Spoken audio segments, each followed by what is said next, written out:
Hello everybody and welcome to a new day of WCS America Premier League round of 32 today on Wednesday the 6th of August, and I'm of course Kevin de Kooi, also known as Rotterdam. With me is still the one and only Nathan, the legend himself from Pennsylvania, Scranton. Nate, how are you doing today? I'm doing great. I'm missing Pennsylvania, man. It's actually been a while. I don't think I've ever spent this much far away from the East Coast my whole life. But they're proud of you, Nate. You're the hometown hero over there. I say there's not too many things have come out of Scranton, that's for sure. We are really excited for today. We said it multiple times yesterday, as of course WCS America has been going on for a little while, and we can just take a look at the entire round of 32 to show you guys that after today we'll be more than halfway through. As they always say, time flies when you're having fun. We wrapped up 4 groups so far, 2 last week, 2 this week. And today is the final day of WCS America Round of 32 action, at least for this week. After today, we'll be back next Monday. As you guys can see, Group E is the group of today with viOlet, Revival, Hawk, and Arium. The 2 Zergs are the Premier League players from last season. The 2 Protoss players are the 2 guys that made it out of Challenger. Nate, this is my favorite group, and I can understand that some people in chat might be like, really, out of all the groups, out of all those fantastic players, out of all those legends, this is your favorite group? But it is, Nate. It really is. It's an awesome group, and like you said, we'll be finishing the round of 32 next week with, I guess you could say, probably all the rest of the really big heavy hitters. The players that we've got today in this group, they didn't make the craziest of runs. We had some round of 16 competition, especially out of viOlet, who played, I think, the longest WCS recorded game in history until, I think it was like a qualifying match for this season. But basically, we have a lot of cool storylines as well. In particular, our first match, we'll have probably, I think, the youngest player to compete in a WCS tournament, Arium. He's going to go up against viOlet, and this is a cool matchup to watch because viOlet is also another one of those players that's on the cusp of making 1 or 2 deep runs and actually getting into the top 16, actually getting into the running to play in BlizzCon this year. And you know, viOlet didn't have quite that great result last year. He wasn't able to make it out to a lot of tournaments, but now he's got his visa to come to America and play. He put up a good show in the round of 16, however, he still has a long way to go. Yep. It's such a fun matchup on paper, Nate. viOlet, the well-established player that we've known for many years. Some people have even known him for close to 10 years. As of course, viOlet was a Warcraft 3 player once upon a time. I recommended my manager a long time ago to pick him up in Warcraft 3. Always had an eye for talent, Nate. viOlet and me were teammates super long time ago, but I'm also very close with Arium, who, you know, if you look at it from the economic point of view, Nate, would be very good for ESL America. if Arium would make it to the round of 16, because of course we always take care of the players, we fly them out, but Arium, we don't have to fly him out, we don't have to get a taxi, we don't even have to get him a bus. He can walk to the studio. He lives that close. Yep. He can literally walk to the studio, so that would be awesome. It's of course awesome to have a local hero, and above all just have someone of Southern California represented at the tournament. We're super stoked, but the second match is super fun as well, as we're going to have the intimidating Zerg Revival go up against, well, I won't say everybody's favorite Canadian, but we have so many awesome Canadians, but at least my favorite Canadian, Nate, Chris Loranger. Of course, for Hawk, Hawk is the type of player that can always make it to the round of 16. He didn't make it in Season 2, but he did make it in Season 1 earlier this year. One of the guys that back then made the journey to Cologne. It should be a great match on paper as well. I think it's hard to point out a favorite, but I think if you ask the majority of the fans, Nate, who is your favorite? Well, at least for me, the favorite would be Revival. However, not everybody seems to agree with that. It's pretty interesting. When we look at some of at least the fan predictions, right? We talked about a lot about the fantasy league stuff that's been going on, and honestly, I actually went through last night. I set up my whole Europe team. I set up my whole GSL team, and honestly, this group was so hard to pick. I went with the crazy ballpark pick, mostly because I realized that a bunch of people got really good returns on their Aigas picks. Like 5 people that picked him out of his group, but yeah, this viOlet seems to be the overall favorite for picks. Yep, I'm a little bit surprised by that. Of course, we want to hear from you guys. Who did you pick in your ESL fantasy team? Let us know, and of course, let us know who you're cheering for today, because it's not just that single player that you're cheering for. 2 guys will advance, will make it to the round of 16. Are you guys cheering for the Zergs? Are you guys on Team Protoss today? Today, we can basically do like a hashtag Team Protoss, hashtag Team Zerg, as it really feels like the 2 Korean Zergs against our 2 North American Protosses. I think it's a beautiful storyline on paper already. But please keep your tweets coming. Hashtag WCS. We'll go through it in the breaks. And a couple of the good tweets will show up as well in the lower turrets when we're in the game. Gives us something to talk about when we see the Hedge first go down against the Nexus first. Makes our life a little easier, Nate. Yeah, and we love to hear your feedback. And as I was kind of talking about, we do have the Fantasy League going on. If you're like, what is that, Nathan? What is the Fantasy League for WCS? Trust me, it's almost as good as the Fantasy Football League I'm going to be getting in soon. You guys can pick a player from every group. That's right. Maybe you don't know anybody in this group. Maybe you don't know anybody in the groups next week. But you can pick one player from every group. You can get a league and a whole team set up for each individual WCS region, for the GSL, for WCS Europe and America.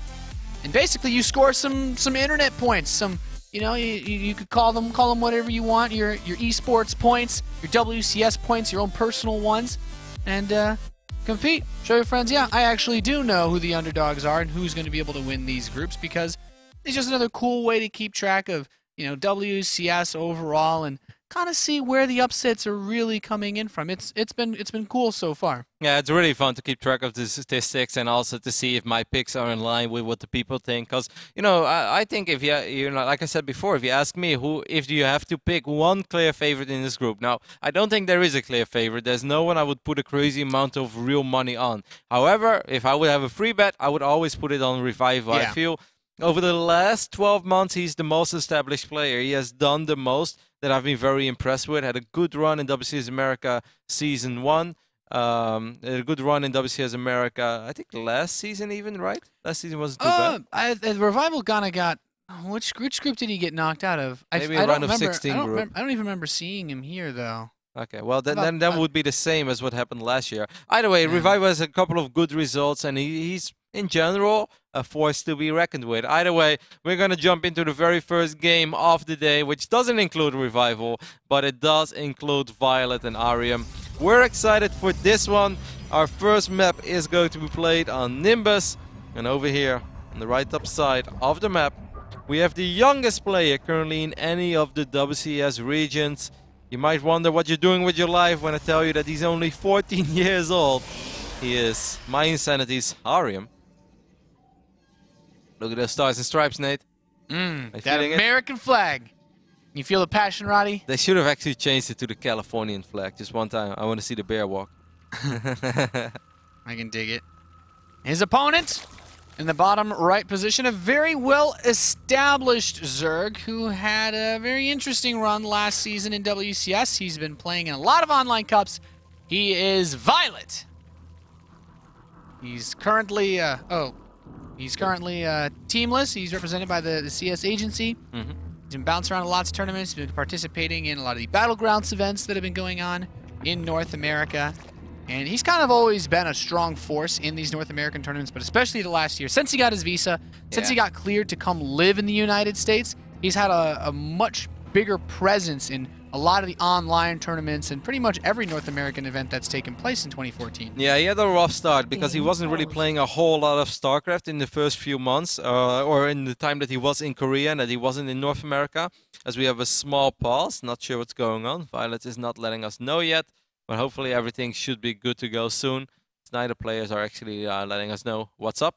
But, you know, viOlet, when he went back to Korea, or when he stayed in Korea and he wanted to come back to America, but it took a little longer than expected, he wasn't playing a whole lot of StarCraft in Korea, which is really weird because for so many people, Korea is the mecca of training. All the Europeans, they want to go to Korea. viOlet, his mind works in opposite ways. He only wants to play StarCraft when he's in America. He just doesn't enjoy seeing it anymore in Korea. As we're getting a small update about what's going on.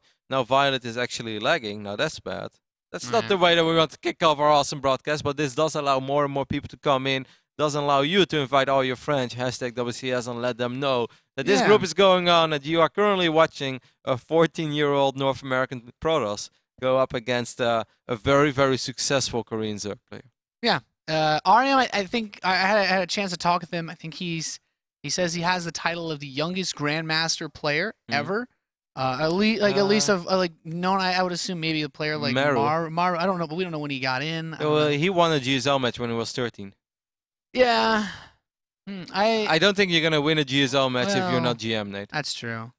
I guess in the non-Korean scene. Yeah. Because goodness knows, there's probably like an 8-year-old in Korea that's Grandmaster at this point. Like, it's difficult to tell. So it looks like Violet's either having some sort of PC or internet issues. Yeah. But he's like one of the youngest players to be competing on this high of a level, which is really awesome. And the youngest to compete since WCS itself actually started. Yep, under the branding of WCS, Arium is definitely the youngest in the North American region and also in the European region. We always have a couple of talents pop up here and there, but 14 years old. He's turning 15 this month, though, August 24th, so this would be an awesome pre-birthday party if he would make it to the round of 16, but I think he already threw his party when he qualified, because of course for some people who are not that familiar with WCS, any of these players that qualify for Premier League, there is a whole journey they have to go through. They have to go through qualifiers. They have to win a challenger best of 5 against somebody else who's very good. But if you do that and you make it to Premier League, you get $2,000 guaranteed. So Arium, as a 14-year-old, has already picked up his $2,000 paycheck. Mom is suddenly very, very happy that little Arium is not rolling down the streets of LA at night, but is actually just playing games, bringing in the paycheck. Sometimes you end up in a situation where you're basically like, hey, it's like, well, Mom, you should try to play more games. You should try to like get outside more, Arium, like do more. It's like, well, yeah, I like to play games, but do you make a lot of money playing games? And it's one of those times you can say yes. He's like that. It's like that guy that sets the example. It's like, well, I want to stay in and play games all day, Mom. And it's like you can't do that. It's like there's no future playing games. It's like, no, my friend Arium just made like $2,000 playing StarCraft, and then all of a sudden, all his friends' parents are like, no, yeah, my kids just want to play video games all day. They're like, yeah, we should let our son play Robot Unicorn Attack all day on Facebook. I think he's going to go far. It's like, well, Mom, I'm not sure if it's going to work out like that. Either way, I'm not sure what we are going to do now, guys, even though the game was just barely started. Some people really are specific about spawning locations on maps like this. The Overlord did arrive in the main base of Arium. So we might just completely restart the game.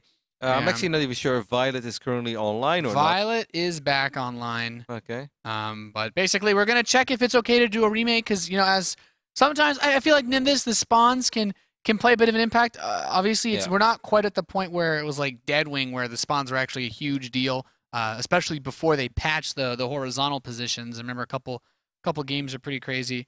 But all right, yeah. So yeah, he would.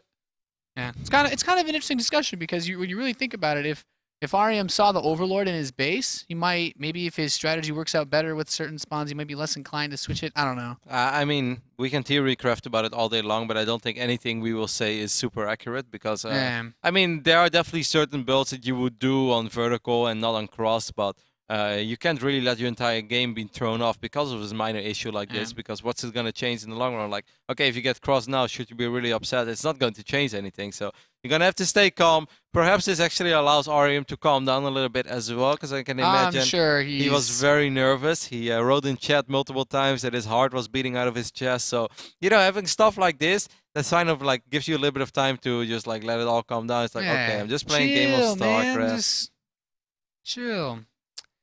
So looking at this best of 3, we kind of have an idea of how ViOlet likes to play his Zerg versus Protoss. We've got to see him play a reasonable amount of it lately. He's the kind of guy that, I think the most recent time that we saw him play the matchup was against Huck in was the Intel Extreme Masters Toronto qualifier. They played in the semifinal, the lower bracket semifinal. They played in pretty much everything, but yeah, they also just play each other in every tournament. Yes, but. All right, seems like we are going to resume from replay. Arium is in that lobby already, so perhaps he does have something specifically planned. ViOlet already hopped back online, and he said, I truly don't care whether you guys want to replay or want to resume from replay. It doesn't really change anything. Both players, of course, had a very standard opening, a Nexus first and a Hedge first. On Nimbus is pretty much as standard as it's going to get. Would have been terrible if this would have happened while ViOlet would have gone for a temple speedling or something like that.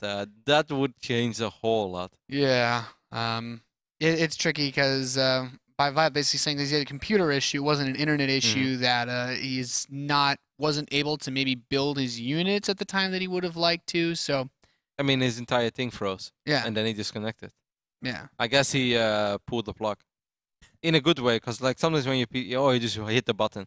If your PC, if your screen freezes, you can like do things all day long, but it's not going to change anything. Yeah. And you can't even open Task Manager, so then you're just like, all right, I'm either going to pull the plug or I'm going to press the button. But pressing the button is hard, man. It always feels like you're shutting down life support.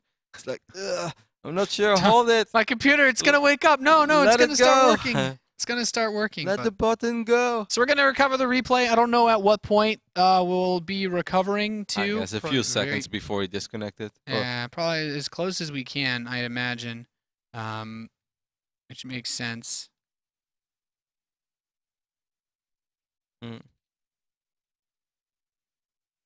Alrighty. Seems like both players are pretty much good to go. We are good to go. Sorry for the small inconvenience. Of course, nothing we can do about it. As soon as the players advance the round of 16, everything is played online. But flying 16 players out, Nate, is already a very big adventure. It's not easy to do something like this. Doing all 32 offline, well, then you need all of them to live in the same city, like it's possible in Korea, but isn't possible over here. So I'm just going to go ahead and click this button, and I hope that it's all right. No, I don't think that's right. I don't think it's right either, because I don't think it works like this. I think now we are watching a replay altogether, which is an excellent way to analyze both players' build order. I think Arium is the one who set this up, but I'm not sure. No, I got an admin invite. Okay. I don't know. Alrighty, well, we're just going to figure it out. Slow start. Hopefully you guys have all been having a nice day. There's been lots of StarCraft to catch up with.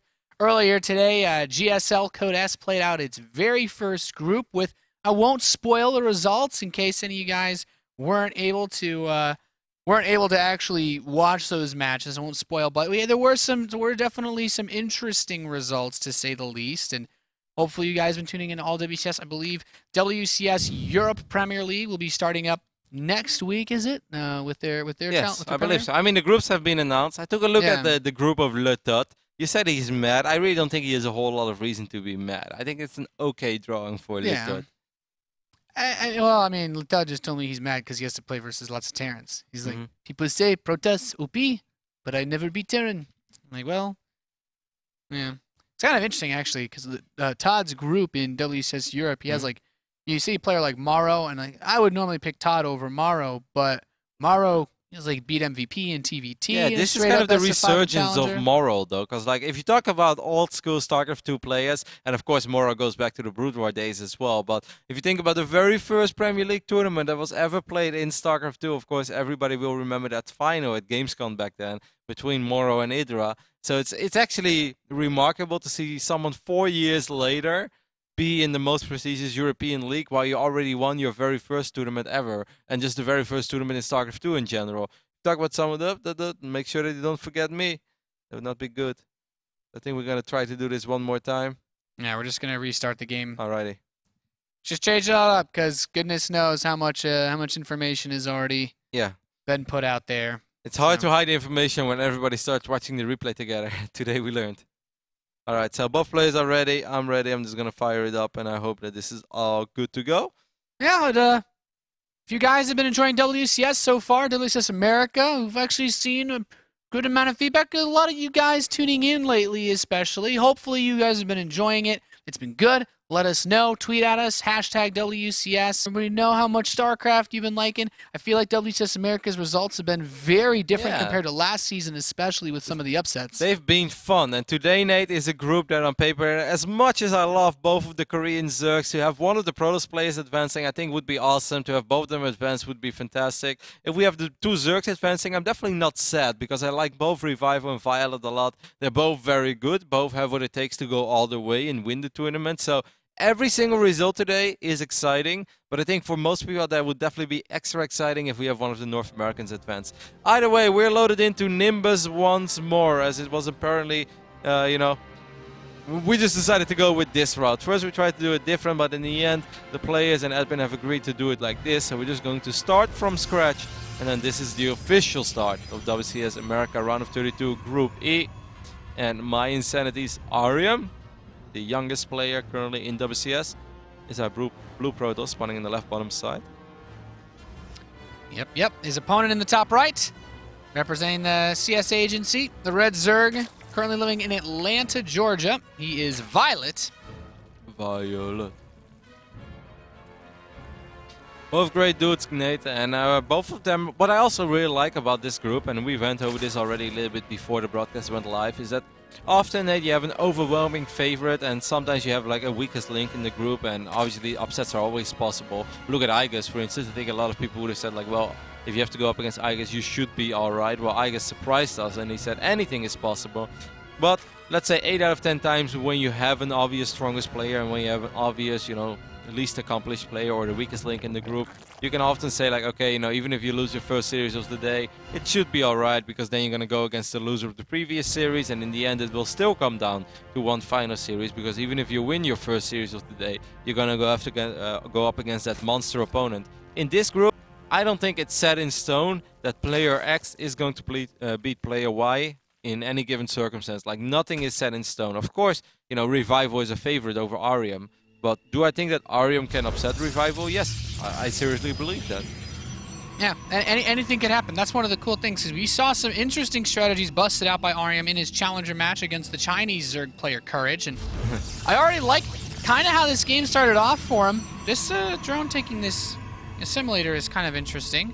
I think viOlet wanted to open up with 2 hatcheries, but wow, when he saw that Arium had taken this Nexus first after probe scouting, because the probe scout basically says that you really shouldn't try to go for. I don't like this. I really don't like that he's pulling 5 probes. I don't understand why. Like, if this is happening, then you're just gonna have to let it go. I think he could just take the gas in his natural. Yeah, like just like, okay, one of your simulators is going to be delayed a tiny bit, and if you really rely on this assimilator, then it sucks. But now you're just playing into his hands because you're sacrificing so much economy, and he can do this extractor trick again and again. This is not a good move by Arium. Arium is really kind of wrecking his own economy over here for no reason. Well, he could have just taken one of these assimilators and start mining from it. Now he's going to transfer the workers after realizing that just having 4 or 5 probes working on it is not going to do the job for you. But that's not a great start, because that's 4 or 5 probes, and in this phase in the game, when you basically only have 1 mineral line working, having 12 or having 16 probes is a massive difference. Yeah, that's a bit sloppy, but it could also be the nerves getting to him just a little bit. This is the biggest stage that Arium has ever played on. Yep. As far as competitive StarCraft 2 goes, so pressure is natural. viOlet, of course, we know he's a seasoned veteran when it comes to all sorts of competition. He's had runs in the biggest of especially LAN tournaments where you have to play on an actual stage. Yep, couldn't have said it any better. For the people who are not that familiar with viOlet, viOlet is a very experienced, like Nate said, seasoned veteran player. He has won an Intel Extreme Masters in Sao Paulo all the way back in 2012. He was the runner-up of, back then, perhaps the most stacked tournament ever, IPL 5, or at least one of the most stacked tournaments ever. So viOlet's been all over the place. He has won an MLG arena as well. He's a great player. He knows what it takes to perform and compete on a level like this. For Arium, it's all still kind of new, but that can also work in your advantage, Nate. If you can just shake it all off and bring your A game, especially in this matchup. I've seen Arium play some excellent PvZ in the past, and of course he made it to Premier League while defeating a fellow Zerg. I mean, I just remember that game he played versus Courage on this map. That was the absolute nuts game. That was the game 5 that put him into Premier League, and he certainly had to fight for that one.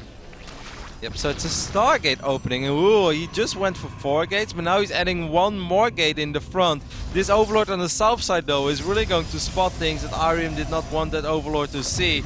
Because, oh, he takes the gas and he cancels it. Arium is going to go for a gateway all-in, Nate. It's an Oracle into 7 gate all-in. We saw Hero do this build just the other day on Merry-Go-Round. He's not going to see all the rest of the gateways that are in the natural. Yeah, he knows that a gas was taken in the natural, so... Yeah.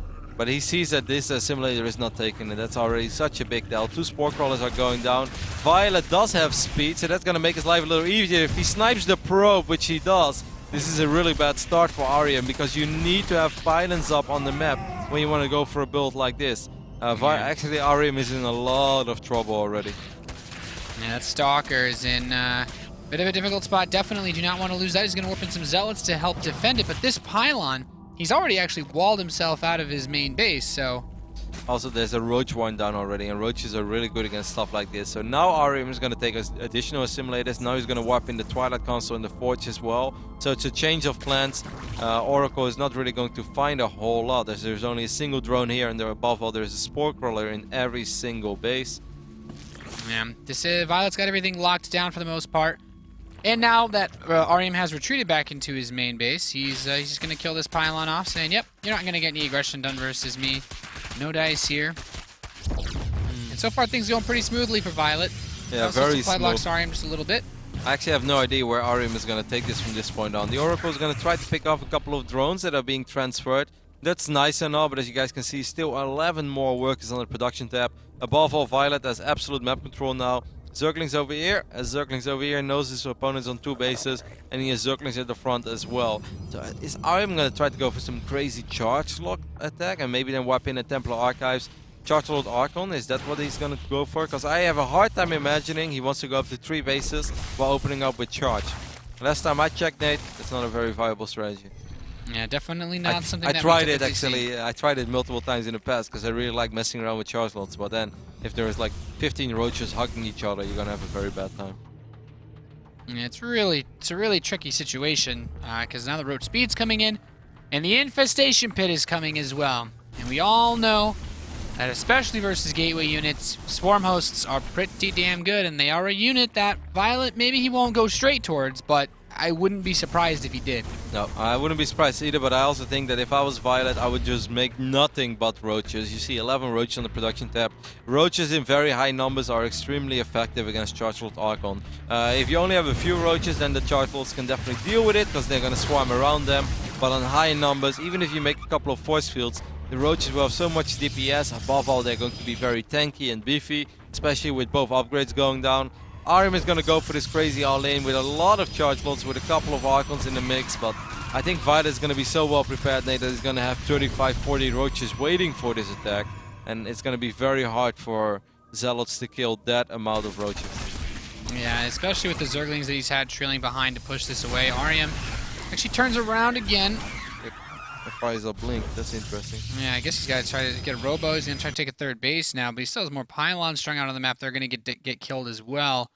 And this still makes things really tricky because now viOlet's starting to build a few swarm hosts. Now his 1-1 upgrades are done and his roach speed is finished. So suddenly this roach force is a much bigger threat, not only just defensively, but could be pretty aggressive towards Arium in the near future. With these 35 roaches, I think that viOlet can just run across the map, and there's no way that Arium is ever going to be able to keep this base alive. Maybe he doesn't want to, maybe it's a fake. He's going to send a couple of Zealots now. It's the main wow, base. Arium swung around the side. That's kind of nice. He might try to come in here. I mean, if he snipes the third and recalls, that could be really weird and He's work. going to see the swarm hosts as well. Yep. He knows the swarm hosts are coming now, and he actually gets into this natural expansion. He's going to start to pick off a few drones. Might get the queen as well. Just a single swarm host locusts are good, but I mean, he needs a couple more locusts to actually stop this force from dealing a bit more damage. A couple of roaches are going to swing in over here, and they will eventually take care of it. Overall, Arium is still in a very, very dicey position, Nate. He's getting a second robotics facility now and a robo bay. So if he's going to have time, then eventually he can get out an army that's strong enough to deal with the army of viOlet. It did buy him time to finish his third, but the question is, can he still hold on to it with this many roaches on the map? And I'm not sure if the answer is yes in this situation, because he doesn't have that robo bay. Yep. I guess an immortal wouldn't be bad, but he's not actually using his current robotics facility that he built in the first place. He's going to need more than a immortal anyway against the 35 roaches that are on the map from viOlet. Because like he did do a very good job in keeping these roaches at bay by just harassing, as we often say, best defense is offense. That's exactly what Arium did there, but it doesn't change the state of the game. Meanwhile, viOlet is still very rich. He has 2 upgrades on the way. He's supply blocked. That's a very quick fleet beacon, and I'm a little bit shocked to see that actually, Nate. I think he's worried about a Muda switch because he knows that viOlet is going to be very rich. He does get a cancel on his 4th base, but it wasn't for free. And I think now above all, viOlet is like, hey man, your army is actually really small. I'm just going to try to do something with these roaches. At least I think he should. I think Arium is already preparing for the Muda switch, which he think could potentially be coming. And I think if viOlet has a 4th base, that's definitely something that you always have to keep in the back of your mind. But viOlet doesn't have a 4th base yet, and he's actually aiming for very well upgraded roaches. Yeah, I mean, he knows he knows that there are swarm hosts on the map, so potentially we might see him. I'd be surprised to see him go for a Tempest this quickly, but this was one way that some players like to try to stop this style. Colossus and a Warp Prism in production. I like Warp Prisms versus swarm host players because you want to abuse the lack of anti-air, and he's already taken this base in the top left. I'm actually getting flashbacks to Stork versus Snoot. Just rotate around the map with hidden bases. Oh, he's actually rushing up to a mothership, so that's what the fleet beacon was for. Ah, that's actually... I can actually see how this works. Like, I'm sure if viOlet decides he wants to push this base, he's not going to expect to need detection this fast. No. It's a pretty okay idea. It's a very expensive one, but Arium is doing a really very good... interesting play. Yeah. Arium is doing a good job and still buying some time. And like viOlet, if he would have ever attacked with all those roaches, Nate, I really don't think he would have ever lost, because 35 roaches are not going to die against a couple of zealots and gateway units. There's just no way. However, Arium has done a good enough job in forcing viOlet to worry about things that don't exist. So viOlet's actually taking a very passive approach to this game. And he is killing a couple of stalkers left and right, but above all, Arium is mining up 3 bases now. That double robo has been working. Oh my god, the gates are wide open over here for all these roaches. That's a little bit unfortunate. Yeah, 2 photon cannons are nice, but he's going to start going in here, and he sees the fleet beacon. He sees the double robotics facility. Force fields. I wonder what he's thinking when he sees that fleet beacon, though. So, Yeah. well, how many things just be? Oh, there's a... Well, that's a bit annoying. He's got a burrow. He's got burrow here. A couple of now roaches he's going to the swing around as third well. base. Mothership is here though, so that base actually could just become invisible. Yeah, but, he's gonna lose Mothership. quite a bit over there, Nate. I actually really wish to get the Mothership that base.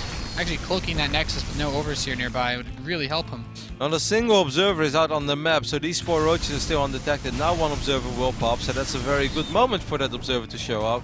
And above all, Arium didn't lose this base. Now, viOlet probably looked at that setup, Nate, and he's like, alright, so what do I see? I see that you have double robo, you're upgrading, you're spending a lot of money. You have been spending a lot of money all along, and you have a big mothership, so he's gonna throw down double Spire. I still think that eventually a Muta switch would be an excellent decision for viOlet. However, if there's one thing that I will always remember of Arium's PvZ, he has done this multiple times. He has a very good feeling about when he has to worry about a big Muta switch or not. And he often gets already like a couple of 5 or 6 safety phoenixes, because he knows that this 10 supply of his army is not going to make the difference between him or winning or losing viOlet this game. sees these probes moving to the top left. I think he's caught a whiff of what's going on here. Yeah, Arium should have tried to recall those probes. Yeah, he's gonna... He actually ran past where the Nexus is. It's a bit unfortunate. Some zealots are gonna get warped in. It's really frustrating Kills the actually, cannon. because the cannon gets taken out, so no more detection in this base. So viOlet can burrow these roaches for forever. He's going to take out these spine, and he's going to be able to unpower a couple of these gateways. And above all, he's forcing Arium to retreat. So now viOlet has his 3-3 upgrades on the way for roaches and hydras, and also 4 vipers. How many swarm modes do we currently have? He has 13 swarm modes. It's a few more than I expected. Yeah. You know, these roaches on the top side of the map. Big recall. That's actually one way to defend this base, but holding on to it is still going to be very difficult. Yeah. He needs every dollar he can get, though. That's for sure. 3 DTs being warped in. Where are they? Defensively. Dealing with a couple of the roaches that we're not taken care of just yet. Take a look at the unit lost resource tab. We can see that our Protoss player has lost 2,000 resources more than viOlet. However, Nate, with the way that this game opened up and him trying to go for that Stargate Gateway all-in that got shut down before it even began, I'm very impressed that we're even looking at this stage in the game where an Arium victory is definitely not impossible. Yeah, he just needs to be careful. He doesn't have a recall available on this Nexus. And there are Vipers on the map. And there's no High Templar with his army either, so he has to be really careful. He kills 1 Viper, almost 2 Vipers, the Mothership trying to escape, but too many Spore Crawlers and these Stalkers. He actually is going to sack all of his Stalkers trying to kill these Vipers. He gets them, but at a pretty steep price. Exactly, 3 Vipers for 5-6 Blink Stalkers. Now he's going to move forward in again. I mean, it makes the Colossi relevant again, which is nice, but the sentries are up front. Loses all of his sentries. Yeah, Hallucinated Colossus is nice, but there are Spore Crawlers. That top left base gets swarmed by Lings, and Arium has very little left to work with. Yep, he does have a reinforcement final over here, but there's just too much creep. The Swarmos are doing a good enough job in pushing this army back and letting viOlet remax over and over and over again. And this is not a good scenario for a 3-base Protoss, Nate. Arium has lost so much. The unit's lost resource tab tells the story. He lost 4,000 resources more than his Zerg opponent. Normally it's sort of the other way around. Zerg loses more. All of these Zerglings are going to run by over here as well, forcing a big Warps in 7 Dark Templar. And then burrows the Zerglings. If only we had a scan too. Yeah, that's really frustrating. Well played here by viOlet. viOlet played very well this game. He took such a passive approach to everything, but he was always in control of the majority of the things that were going on. Yeah, the nerves really showing in this game. And did he cancel the double Spire? Try to take a 4th base now. No, he's got the Spires. He's starting both upgrades. But where are they? This is a really... I mean, Arium has pretty much got like maybe one last attack to try. I don't even know if an attack is worth trying. Like, If he honestly wanted to win this game, we need to find somebody to defend against everything. These Zerglings, even without attack upgrades, are doing so incredibly well because they do have +3 armor, so they just don't die. And they're starting to ravage quite a few units on this side of the map. Army supply, it's 85 against 93, so that's surprisingly close. Oh, well, he didn't even have Enduring Locusts this whole game. Oh, that's not the first time this happens to viOlet. It happened at Lone Star Clash once, I believe. And then the entire audience started clapping. Yeah, but without Mothership Core, his army's very, very close to just getting caught out and dying.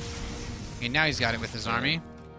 Like you said, Nathan, an attack is not really a realistic opportunity now for Arium because what is he going to attack with? He just doesn't have a whole lot. Above all, he doesn't have a bank.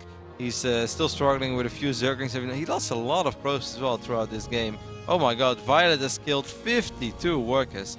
That's pretty phenomenal. Yeah, Arium only has 38 probes right now. He hasn't been rebuilding them. So then his one key to victory is max out while being on 38 probes. That's what Terran players do all the time. You get wrecked all game, and then one time you suddenly have a 170 supply army, and then you win, Nate. Ain't that right? I don't know if that's a good strategy for Protoss, though. Certainly not one I've seen him played very often. He's going to try to deny this right side base. There's still plenty of economy left for viOlet, though. Still happily mining off of 2 bases. Arium is not going to be able to snipe this Nexus for now, but he's going to follow it up with the main army. He does have Storm, correct? He doesn't have Storm, so all these guys, Templars, with all this energy, that is only and so purposely to feed back the Vipers. He's still being active with the Dark Templars on the left top side of the map as well. Of course, this is a great map for DTs, as it's so large, it's easy to put pylons in places where Zerg players don't have vision, and you want to spread your opponent all over the map, especially if you need time, and that is definitely something that Arium needs right now. He needs a lot of time, and I'm not even sure because I feel like that time is also going to make things a little bit more secure for viOlet to continue to take bases and outmine his turtle opponent. up. Yeah, and get static defense and just have so many resources that it doesn't matter how cost-effective Arium is, he'll never outweigh the 6k bank. Ooh, High Templars took a little bit of damage. Definitely don't want to lose any units against these 3 Locusts. Now we do see Storm being fired up as Arium is slowly but steady getting more and more of a real army. But like you said, even if Arium would somehow win a fight, then I think viOlet is going to have so much how are you going to break this? How are you going to break this Swarm host with all his static defense going on? I mean, I think he might eventually be able to break it. Like if Arium gets another 2 minutes, he'll be able to break it. But he's going to have to worry about the 50 Muta switch with 2-2 upgrades. And how are you going to deal with that? Well, that's something, Nate, that I do not have an answer to as a poor Protoss player. Yeah, he is getting a 3rd Stargate and starting to research the Phoenix range, but he has a pretty good idea of Muta switches in general. I think that's actually one of Arium's strengths in this matchup. He's not gonna fall for it when it's an even game, but right now I feel he will just never have the economy to truly be able to deal with the biggest Muta switch that we could potentially see. However, for now it's Roach Hydra Corruptor, and I kind of feel it doesn't really matter how rich viOlet is. With Roach Hydra Corruptor you can always die. He does, of course, have 19 Swarmos to fall back on, and that makes things a little better for him. Yeah, he's going to blink some Stalkers behind that top left side base, try to snipe this hatchery, and I think he's actually going to get it. Yeah, these Locusts are about to expire as well, Pretty so smooth a few move. Stalkers, he can get out of it. He's kind of stuck, but he actually can kill drones that are moving between these bases right now, which is also nice.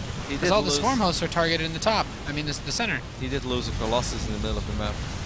That's a bit unfortunate. Gonna drop a Storm. Gets a Swarm host, that's 1. 18 to go. Oh, the Vipers are stepping forward though. High Templars. He needs that mothership. Cover him. Okay, woo, barely saved. And he's gonna recall. Could have been worse. Still a very expensive fight once more. Arium losing 5,000 resources more in this game while being heavily outmined. It's amazing that this game is still going on, and eventually, you know, if he would be able to secure this base, which is going to be very difficult, but then Protoss definitely has a chance. But viOlet has taken an unusual passive approach to this match, as normally viOlet is definitely a player that, as long as he doesn't have to play Swarmos, he will try to avoid it. He loves having the Swarmos to fall back on after aggressive Roach or Link play, or even a Hydra Link, and then having to make sure that you won't die against a Protoss counterattack. But so far this game has been the opposite. He had all these Roaches, but he's only harassed with it. He never really tried to win the game, and actually has used the Swarmos in a pretty passive manner. Yeah, not really looking to take any huge commitments against Arium, but now some Roaches are going to run in towards that 3rd base. Just trying to abuse the positioning of this army. Arium does not have enough energy for a recall, so he just has to send straight up units to go down and fight it. And even now, he still has to worry about this burrow. Is so frustrating after he kills another huge chunk of probes. Yep, not sure what's more annoying in this phase in the game, if it's the Dark Templars or if it's the burrowed roaches. Eventually, Arium does have detection over here. So but he knows all the Stalkers are out of position.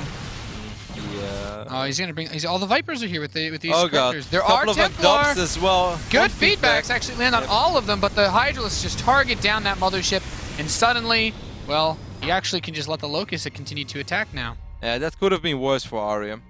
Army Supply Nate, he's really starting to get a very seasonable army. He has one more Colossus soon. He's going to get his Mothership Core back as well. He does have to worry about this base, and he can't really afford to lose this base because that's one of his only fully mining bases. This base has 9 probes. Doesn't really do all that much for Arium.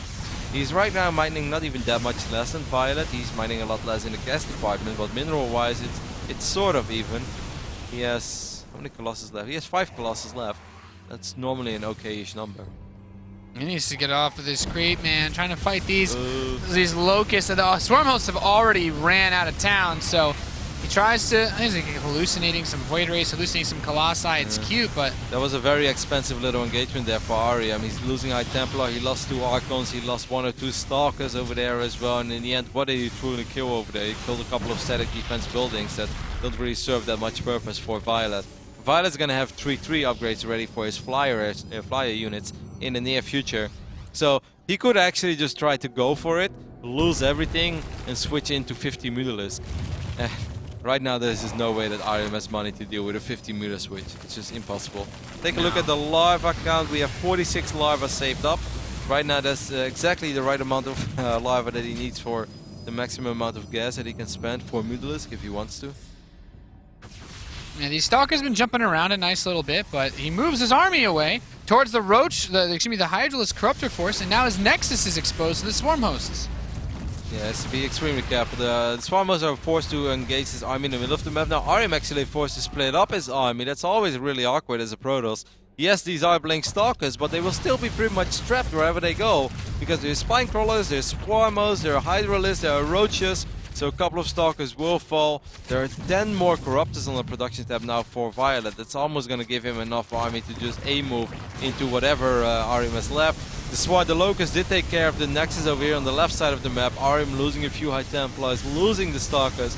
I feel like this is not just a victory of Game 1 for viOlet, but this is sort of a mental victory as well, because Arium must be fighting an uphill battle that's almost impossible to win since minute 10 in this game.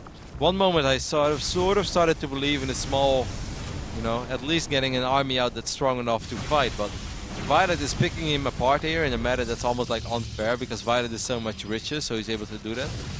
And Arium is just, you know, this is frustrating that he's going to lose all these Stalkers as well just to get a couple of these Vipers, and he's just not rich enough to do stuff he's like broke. this. He doesn't have the resource. He starts 2 more Nexi, but I mean, he's just going to kill one of the Nexus with his Hydralisk, and he's going to kill the other Nexus with his Swarm Hosts.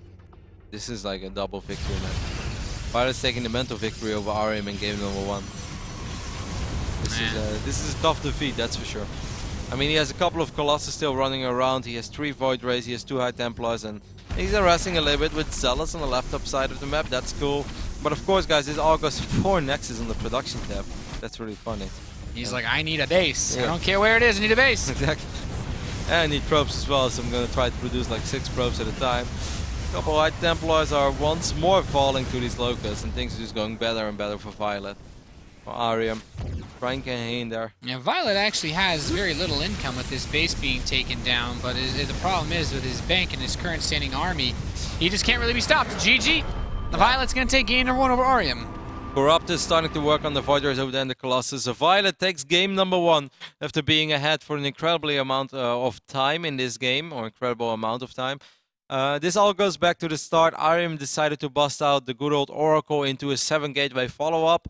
Now the idea behind this, of course, is that a lot of Zerg players, if they see an Oracle, they expect the Protoss to macro up at home, go up to 3 bases. And you're like, alright, he's making an Oracle, I'm safe. So I drop a couple of spores, but then nothing but drones. And suddenly, you know, 14 gateway units are knocking on your third base or even on your natural. They walk up the main ramp and you don't have a roach one, you will just be dead. But viOlet was on top of his scouting. He had Zerglings. He also didn't go too greedy. He had Zergling speed around 7 minutes and something, so it wasn't all that late. He saw it coming. He shot it down before it even really started.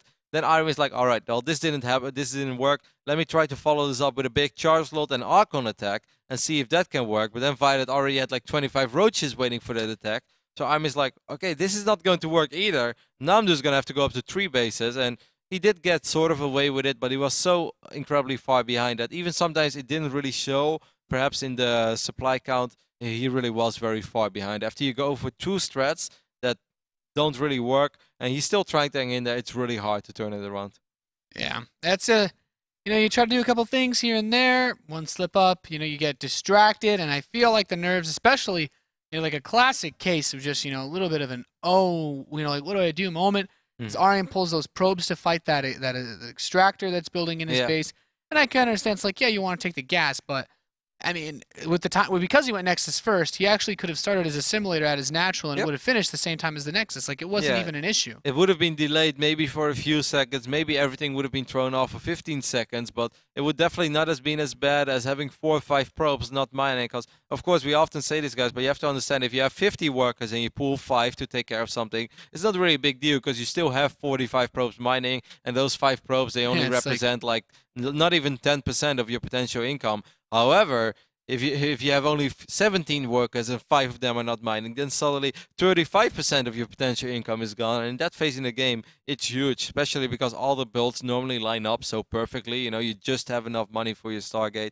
When it finishes, you just have the gateway, your +1, and maybe then your Oracle. Just everything lines up. So if you have 35% of your economy not doing what it's supposed to do, it's going to set you quite a bit far. Man. Why is it so hard, Nate? Set you quite a bit far behind. Yeah, that was not really the sentence I was looking for, but set back. I don't know. Either way. Set you back. Yeah, it's going to set you back quite a bit. So map number 2, it's going to be Overgrowth. I think this is a map that a lot of people like. I would say viOlet probably really likes this map, as I think if we talk about what's good in this matchup, Swarm Hosts, it's a small map, easy to starve your opponent out. Now the question is, of course, will Arium's early game line up a little bit better? We're going to see the greedy play. We're going to see the aggressive push. Arium likes to be a little bit aggressive from what we've seen. I feel like playing versus Swarm Host is not really what he wants to do. No, we could have seen that last game and play out in 2 ways as well, or at least we can take 2 things away from it. Either that game was so long that it was at least nice for Arium to get into his normal rhythm and just start pretending like, okay, I know that these games are very, very important, but in the end of the day, just consider it sort of as a ladder game. Just try to let it all go out of your mind, because he is probably very nervous. You're going to need a lot of tournament experience to let it go. Or you could say that it was frustrating because he was kind of beaten around for like 20-25 minutes, and he was playing a game that he couldn't really win. I hope it's the first for him, so we can just see an excellent game 2 on Overgrowth, which is already live, so we can just go ahead and hop into it. It's going to be tough for Arium regardless, Nate, but, just make the best of it. Gotta do what you can, man. Sometimes you gotta do just the best that you can do. That's all that really counts here. As he's come very far, and I'm sure this is just one of the first achievements making it to Premier League that we're gonna see in a very oh my goodness, oh my damn career. And we have some interesting stuff going on in the production tab. This guy needs to be prepared for it. He is my Insanity's Arium. A local resident of the city where our ESL studio is at. He's gonna go up against the monster Zerg himself, one of the more successful players that we have in our scene. He definitely had ups and downs in his career, and there's still a lot of people who don't put him at the same level as some other guys. And I've made that mistake in the past, but viOlet has shown us that he can compete in some of the most stacked tournaments out there if he brings his A++ game. He is, of course, viOlet. And a lot of success in the past, Nate, and it seems like he's going to open up with a 10 pool, while Arium, on the other end, is going to go for a Nexus first. This is definitely going to make things complicated. It's not impossible to deal with this, but it's going to be difficult. Yeah, viOlet seems to be thinking, hey, if you're Nexus, if you like Nexus first, maybe you'll do it on this map, as it's a very standard, likable map. And this could actually just end the game right now. Yeah, it could. Like, if you pull probes, but you don't do it in the right moment, if you don't fight in the right position, then you can actually straight up lose the game. Because you only have 1 shot with your probes. You can just replace 8 or 12 probes. You can replace the links. viOlet can just make drones at home. He's still producing Zerglings, by the way. So it's already 12 Zerglings. viOlet really banking on the fact that, hey, please tell me that you just went Nexus first, followed up by the Gateway. Also, the Gateway's at the ramp, Nate. which means that this pylon is crucial. And to keep that pylon alive, you're going to have to pull probes all the way to your ramp. So viOlet is going to check, he's going to up, he's going to see this pylon, he's like, oh boy, let's work on that pylon. Now Arium, like I said, Nate, he has one shot and one shot only in fighting with probes. Yeah, he's pushed these Lings back just a little bit, but they're going to dance. These Lings are going to dance all day if they have to keep these probes away. And now he needs to Chrono Boost out of Zealot.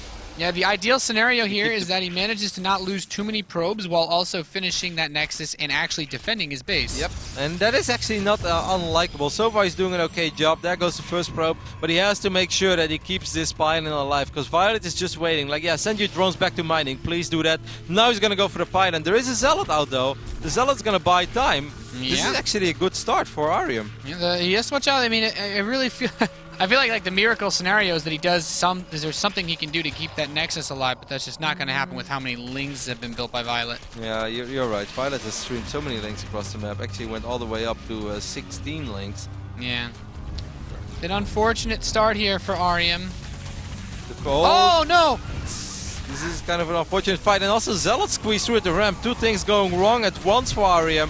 Lost a few more probes than he would have liked to on the right side, and above all, this was not a good hold position, or the Zealot was just out of position. And now I'm afraid, Nate, that it's almost all over but the crying, with still so many Zerglings in your main base. A good probe micro by Arium, but the damage has been dealt. Yeah, there's not much that Arium can do from this point onward. He's lost a huge amount of economy. Look at this. 10 probes to 15 drones, and, well, there's tons more drones coming out now. And he lost 2 more probes there in the end as well to this single happy little Zergling from viOlet. viOlet, who did get his hatchery down eventually. It was still a massive sacrifice early on, going all the way up to 16 Lings.